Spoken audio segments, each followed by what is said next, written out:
first half, and then the second half just seemed to be completely detached from what you've done in the first half.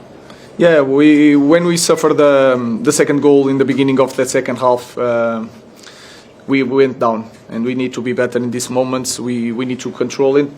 We cannot. They are already a really good team, but then with all the mistakes that we make during the game, help the opponent to win confidence and to win the games. It was a pretty tough day for Altay. I think 4 goals, and obviously that 4th goal was hard for him. What can you say to him? Nothing. I'm going to continue to do the same. We are going to analyze the game, but we need to focus on the next one. We cannot change this one, and the next one is massive for us. So let's focus on the next one on Thursday to play better and to win the game. Ruben, you obviously made a lot of changes today. That was obviously a calculated risk ahead of Thursday. Any regrets about that? No, nothing, because we did mistakes and they were better.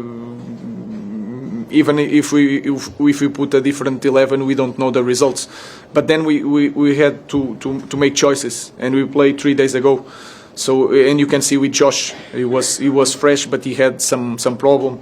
So sometimes we need to make choices, and then we don't know the results, even with a different 11. Sorry.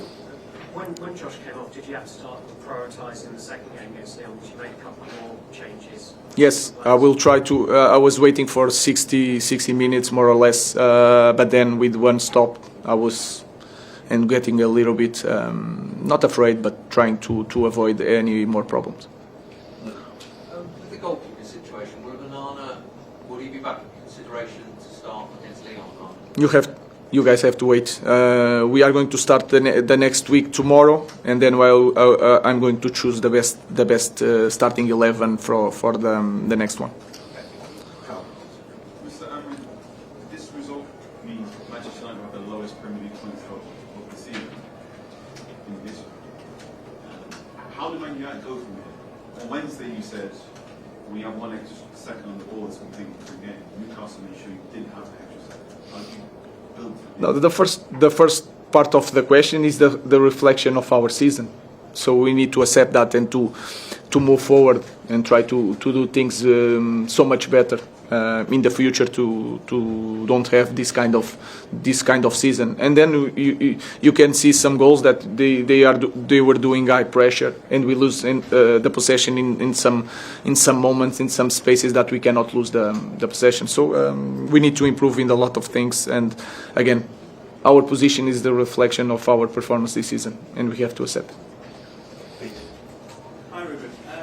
At times there were some decent moves that you put together today. Can you take positives after a result like that from the better football you played? It's really difficult to look at the best things. The best thing is to focus on the next one, analyze this one, but it's really hard to be here after this result and to try to see. Maybe in few days I will watch the game and try to take that. But in this moment it's really hard to have any feeling of a good feeling about the game. Last question, Rich. Harry Amas made his first start today. What did you make of him? I think he did. I think he did quite well. He catch a player that is really fast. He made his debut in maybe one of the hardest stadium with one team that is really in the good moment. I think he did really well. So he needs to continue, and we need to help all these young kids to perform in a higher level. Thank you. Thank you. Thank you.